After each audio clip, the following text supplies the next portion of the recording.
मलाड में एक अवामी जलसे से खिताब करते हुए अबू हाशिम आज़मी ने कहा कि वक्त आजकल ख़राब चल रहा है। आज कुछ लोग मुसलमानों को गद्दार और मुल्क के दुश्मन कहकर हिंदुओं और मुसलमानों के दरमियान दरार पैदा कर रहे हैं। वहीं उन्होंने लव जहाद के मौजू पर कहा कि अगर कोई हिंदू लड़की मुसलमान लड़के से मर्जी से शादी करती है तो उसे RSS के लोग धमकाते हैं और फिर उससे बयान दिलवाया जाता है कि उससे ज़बरदस्ती शादी करवाई गई है। मज़ीद आप 24 न्यूज़ की इस रिपोर्ट में देखें। यहाँ मौजूद तमाम दोस्तों, साथियों, भाइयों, बहनों, वक्त मेरे पास बहुत कम है, सिर्फ 15 मिनट मिला है। मैं तो आया था मालूनी की जनता से दिल खोलकर बात करने के लिए कि वक्त बहुत ख़राब चल रहा है। जिन्होंने इस मुल्क की आज़ादी के लिए इतनी बड़ी कुर्बानी दी कि दिल्ली से लेकर अमृतसर तक कोई एक दरख्त सड़क के किनारे बाकी नहीं था जिसमें मुसलमानों को शहीद करके लटका न दिया गया। ये हमारी कुर्बानी थी आज़ादी के लिए। हिंदुस्तान आज़ाद हुआ, हमें क्या मिला? आज कुछ लोग मुसलमानों को लगातार गद्दार, मुल्क का दुश्मन, हिंदुओं का कहकर हमारे मुल्क में रहने वाले हिंदुओं के बीच में मुसलमानों को के बारे में रोज़ाना नफरत पैदा कर रहे हैं। मलाड के लोगों, वक्त बहुत ख़राब है। एक तरफ अगर कोई मुसलमान लड़का किसी हिंदू लड़की से शादी कर ले तो ये RSS के लोग उनके घरों में जाकर इतना धमकाते हैं कि वो लड़की जिसने अपनी मर्जी से शादी की होती है वो पुलिस स्टेशन में कहती है इस लड़के ने मुझसे धोखे से शादी किया, और उस पर मुकदमा किया जाता है, उसको जान से मार दिया जाता है। पूरे हिंदुस्तान में कभी भी मुसलमानों ने खुलकर ये नहीं कहा कि आओ भाई, हम जो है हिंदुओं को मुसलमान बनाना चाहते हैं और शादी करो। लेकिन वो दूसरी तरफ जो लोग हम पे इल्ज़ाम लव जिहाद का लगा रहे हैं वो खुलेआम कहते हैं कि हम 2100 जोड़े बेटी बचाओ बहू लाओ के नाम से मुसलमानों की लड़कियों को लाएंगे और हिंदू बनाएंगे, उनको अपनी बहू बनाएंगे, और जो शख्स ये काम करेगा उसको 2 लाख रुपया देंगे। कानून का मजाक हो गया है। जिन्होंने जान देकर मैं कदे की आबरू रख ली वही अब खतरे खतरे के लिए तरसाए जाते हैं। हालात खराब है और हमको हमारे अंदर समझ नहीं है। मैं माफ़ी चाहता हूं आपको बोलने के लिए।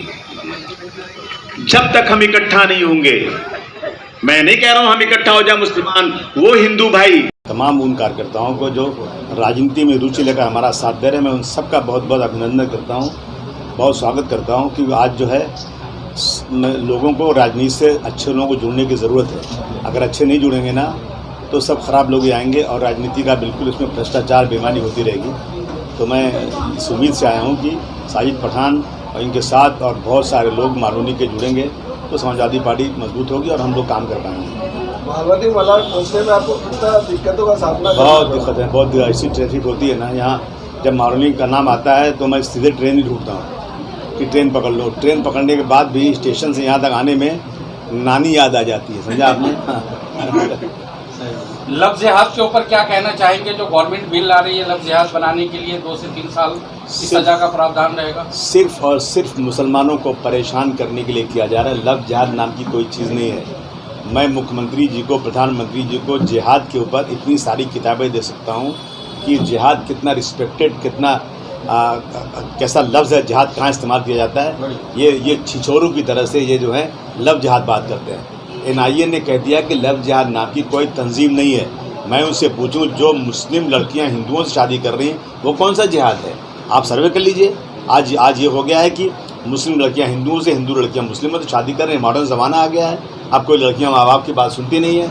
18 साल की उम्र के बाद उनकी जो मर्ज़ी वो कर रहे हैं। एकदम यूरोपियन कल्चर हमारे यहाँ हो गया है। और क्या है कि लिविंग रिलेशन इतना भारी हो गया है कि बिना शादी के रहो। ये श्रद्धा का जो मामला है उसके बाद ये बहुत ही मामला उठा है। मैं कह दूं सरकार से कि श्रद्धा में लव जिहाद की बात मत करो, इसमें लव की बात, जिहाद की तो बात ही मत करो। उसमें श्रद्धा के मामले में कोई शादी ब्याह की बात नहीं थी। ये लिविंग रिलेशन में बहुत दिनों से एक आदमी के साथ रहती थी। अब अगर कोई लड़की ये कहे कि मुझसे वादा किया था कि शादी करेगा, अब मुझे धोखा दे रहा है, मैं समझता हूँ मेरे देश की संस्कृति में ये कहीं है ही नहीं है कि शादी के पहले लड़की जाकर किसी लड़के के साथ वो सब कुछ करे जो हस्बैंड बीवी में होता है। तो ये तो सबसे बड़ा बेसिक वही गलती है।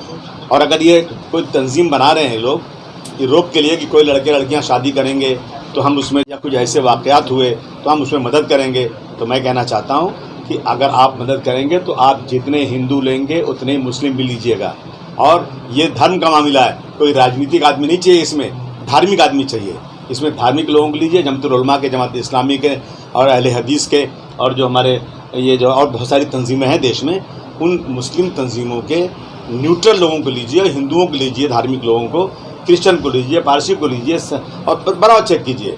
और जहाँ भी, मगर आप करेंगे क्या, मैं जानता हूँ, मैं रिजल्ट अभी बता रहा हूँ, करेंगे। अगर कोई मुस्लिम लड़के ने हिंदू से शादी किया तो आप जाकर उनके घर वालों को धमकाएंगे, उनको मारेंगे, उनको उस लड़की को मजबूर करेंगे कि वो कहे कि मुझसे ज़बरदस्ती शादी की गई, ये लड़का हिंदू बन के शादी किया, इसने मुझे धोखा दिया, उसने ये किया। और अगर मुस्लिम लड़की से हिंदू ने शादी किया तो आप जाकर 2 लाख रुपया देंगे वहाँ पर, कहेंगे बहुत अच्छा किया। बेटी बचाओ बहू नाम, ये सब देश में नहीं होना चाहिए। हर धर्म के साथ एक तरह का व्यवहार करो, कोई भी गलती करता है उसके साथ करो। आप बिना इंक्वायरी करके हर जगह मुसलमानों को बदनाम कर रहे हो, ये अच्छा नहीं है। कहते हैं कि महल और झोपड़ी सबका मुकद्दर फूट जाएगा अगर ये साथ हिंदू और मुस्लिमों का छूट जाएगा। दुआ कीजिए कि हमें प्यार के रिश्ते रहें कायम, रिश्ते टूट जाएंगे तो भारत टूट जाएगा। 17 दिसंबर को जो महामोर्चा निकाला गया था, शिवाजी महाराज का अपमान किया गया था, और कर्नाटका महाराष्ट्र के जो इलाके हैं उसके ऊपर इसको लेकर कितना असर पड़ा गवर्नमेंट पर, आपने जो मोर्चा निकाला? देखिए, एक दिन असर नहीं पड़ता है, जनता को जगाना पड़ता है। जनता ही ओढ़ देती है तो सरकारें बनती हैं। जनता के बीच में जाकर ये कहा जाए कि भाई जब से ये सरकार नहीं आई है उस दिन के बाद से जितनी कंपनियां, जो कंपनियां लाख 1.5 लाख रुपया को रोजी रोटी देने वाली थी, वो कंपनियां यहाँ से उठाकर गुजरात भेज दी गई। जनता को जगाना चाहिए, महाराष्ट्र की जनता को। हमारा बॉर्डर का मसला, चाइना के बॉर्डर का मसला के लिए प्रधानमंत्री बात कर रहे हैं, लेकिन कर्नाटक और महाराष्ट्र के बॉर्डर पर जहाँ बीजेपी की दोनों तरफ सरकार है उस पर कोई सीरियस नहीं है। हमें वो जगहें चाहिए जहाँ महाराष्ट्र के लोग रहते हैं, उनको हम कभी उसको छोड़ नहीं सकते। महाराष्ट्र का मतलब, महा का मतलब विशाल, बड़ा। महाराष्ट्र एक बड़ा प्रदेश है, इस पे है हुआ है। और जो आजकल महापुरुषों के बारे में लोग जो चाहे बोल देते हैं, ये बिल्कुल बर्दाश्त नहीं है। मैं आज से नहीं, मैं कितने सालों से डिमांड कर रहा हूँ कि महापुरुषों के बारे में, वेद के बारे में, कुरान के बारे में, रसूलुल्लाह के बारे में, गांधी जी के बारे में, अम्बेडकर साहब बड़े कैरेक्टर के हैं, बड़े नेता हैं या धार्मिक बड़े नेता हैं, इनके बारे में यदि किसी ने अपमानित बात किया तो सीधे उसको जेल भेजो और UAPA जैसे कानून में उसको बंद करो, ताकि दोबारा किसी की हिम्मत नहीं पड़े। अगर पूरे देश में आज सर्वे किया जाएगा तो जितने झगड़े ज़्यादा हो रहे हैं ये इन्हीं वजह से हो रहे हैं।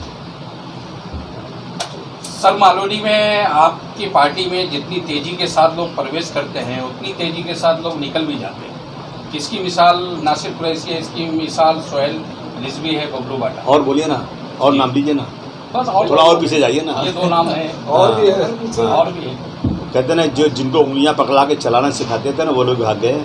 वो कहते हैं कि जितने ऐसे लोग हैं जो सिर्फ राजनीति में पैसे कमाना चाहते हैं, जो वसूल से जुड़े हुए नहीं हैं, वो लोग कहीं भी भाग जाते हैं, किसी को अपना बाप बना लेते हैं। है ना, वसूल से राजनीति होना चाहिए। मैं हूँ 27 साल से समाजवादी पार्टी में, मैं कभी सत्ता में नहीं आया, ना आऊँगा, लेकिन मैं लड़ूंगा वसूल के साथ। हम वसूल वाली राजनीति कोई कारोबार नहीं है। कितने कमज़र्फ हैं ये गुब्बारे, चंद सांसों में फूल जाते हैं, और जब कमीने उरूज पाते हैं अपनी औकात भूल जाते हैं। ये तो जानते हैं, आपने सुने होगा पहले आपने। तो सर, आने वाले BMC इलेक्शन में समाजवादी पार्टी से क्या तैयारी चल रही है? तैयारी तो यही तैयारी है ना, जो आए आपसे बात कर रहा हूँ, घूम रहा हूँ गली गली में, सबको जोड़ रहा हूँ, काम कर रहा हूँ, लोगों को बुला रहा हूँ, आह्वान कर रहा हूँ। तो ये हमारी तैयारी है। मालौनी की जनता को आप क्या आखिर में मैसेज देना चाहेंगे? मैं मालौनी जनता से कहता हूँ, समाजवादी पार्टी को मजबूत कीजिए। हम तिजारत करने नहीं आए, लोगों की सेवा करने आए हैं। जहाँ हमको सत्ता मिली है, आप देखिए हमने कैसा काम किया है। आप आके देखिए मदनपुरा में हम लोगों ने कितने अच्छे काम किए। आए मानपुर शिवाजी नगर, देखिए पानी नहीं आता था, सड़कें नहीं थी, टॉयलेट नहीं था, स्कूल नहीं था, सब आ गया। अब कुछ बाकी नहीं है। आज भी फंड पड़ा है, लगाएं कहाँ, इतना काम हुआ है। तो भिवंडी में जाकर देखिए, हमारा वहाँ MLA है, वहाँ काम हो रहा है। तो आइए, हम चाहते हैं कि विकास हो, भ्रष्टाचार ख़त्म हो, स्कूलों में इंग्लिश पढ़ाई, मीडियम की पढ़ाई हो, म्यूनसिपलिटी स्कूलों का जो है स्टैंडर्ड बढ़े, अस्पतालों में मुफ्त दवाएं मिलें। ये सब चीज़ लेके उठे हैं, और हम वो लोग हैं जो डॉक्टर राम मनोहर लोहिया के वसूल पर काम करते हैं। हमारा यह कहना है कि जहाँ महारानी का बेटा पढ़ेगा वहीं मेहतरानी का बेटा भी पढ़ेगा। दवा पढ़ाई मुफ्ती होगी, रोटी कपड़ा सस्ती होगी। ये नारा लेकर मालूनी में आया हूँ और मालूनी के लोगों से आपके माध्यम से जोड़ने के लिए अपील करता हूँ। अगर आप अपने कारोबार को बढ़ावा देना चाहते हैं तो इश्तहार के लिए स्क्रीन पर दिए गए फ़ोन नंबर पर अभी राब्ता करें। Bureau report 24 yes news.